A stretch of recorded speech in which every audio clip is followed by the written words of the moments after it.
I'm here with head coach Ryan Brady. Spring practice, getting ready for the spring game coming up on April 16th at Arthur Hill Stadium in Saginaw. Coach, how's practice been going, and what's the preparation been like for that spring game? Yeah, you know, it's practice number 9 here today, and really excited about the way we've been working and the way we've been competing. And you know, our number one goal this spring is to have fun, and we're doing a lot of that. So that's been really good. Spirits have been very high, and you know, we've been staying healthy. And but I like the competitiveness of this football team. This is the most competitive group that I've had here in my tenure. So so we're excited. It's been a lot of fun, and we look to continue and finish strong. What's been some of the key things you've seen so far in spring practice this year? You know, it's really just the energy and you know, how connected our group is. You know, these guys have like taken care of each other. I mean, we hardly ever have anybody on the ground, and that's just kind of the way we do things, the way we practice. Like, you know, we have a policy: you don't ever want to be on the ground during any period. I mean, our guys are doing a great job of taking care of each other and high-fiving each other. And I think you know, it's hard when you're always going against each other, offense versus defense. But man, these guys are, you know, the defense is telling the offense good job, and you know, vice versa. So that's been really cool. And so these guys, credit to them, we're just very connected, and really excited about this group here in 2022. Last year's senior class left a lot of holes to fill on this team.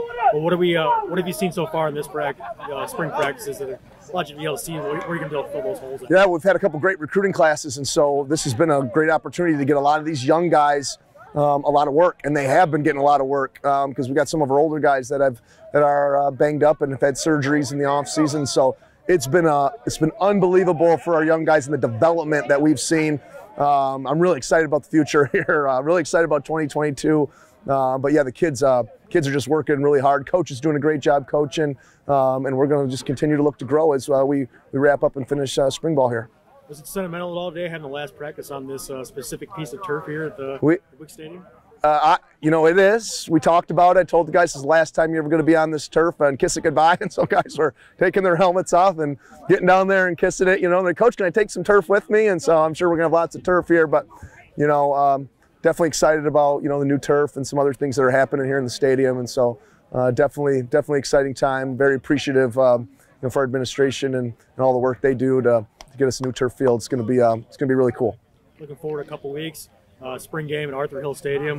What's it going to be like to play in that stadium, and what are you looking to get out of that game? Yeah, well, selfishly for me, I'm really excited. So, you know, I grew up in this county, and you know, I used to go to the Red Feather Classic every fall. You know, and it was most of the time it was in Memorial Stadium at Arthur Hill High School. So, you know, my head football coach was a defensive coordinator at Arthur Hill when they won state championships, you know, in the early '90s, and so, you know, I knew all about, you know, Marvin Wright and Sam Sword and all those great guys, you know, that played there, that were champions. And so I grew up idolizing those guys. So for me, you know, I'm excited to get to coach on that field, you know, and so I've been educating our team on, you know, the history, you know, of Saginaw Arthur Hill. And obviously it's Saginaw United now, and the history of Saginaw High, you know, and Coach Durrett and, you know, and Jim Urich. And I mean, there's so many great former players for both Saginaw High and Saginaw Arthur Hill, and so we're excited to get out and be connected in the community. The pandemic's really limited our ability to do that, but you know, so we're going to hold a youth camp and a clinic before the game, and it's free. And so I encourage everyone to come out. It's going to be a lot of fun, and we're going to have some guest speakers. We're going to do some leadership training, and you know, we're going to have some spiritual stuff, and you know, and then we're going to try to get a few old legends to come back and talk to the kids. So just really excited about that opportunity. And Easter weekend, it'd be a great time to, you know, be the only football in town. So should be a lot of fun. Really looking forward to that. And can you talk a little about the timetable for that day? When's the clinic going to start? And what time's kickoff for the spring game? Sure. So we're going to start our registration at 9 in the morning, and then the clinic will run about 10 to noon, and then the spring game will kick off at 1. So it should be a great afternoon. I've already been looking at the weather every day, and it looks great. So you know, come on out. We're really looking forward to having a great crowd and making it a great community event, and you know, watch some football on Easter weekend. Coach, anything else you want to add? No, just thanks, and you know, go Cards. Thanks, Coach. Cool.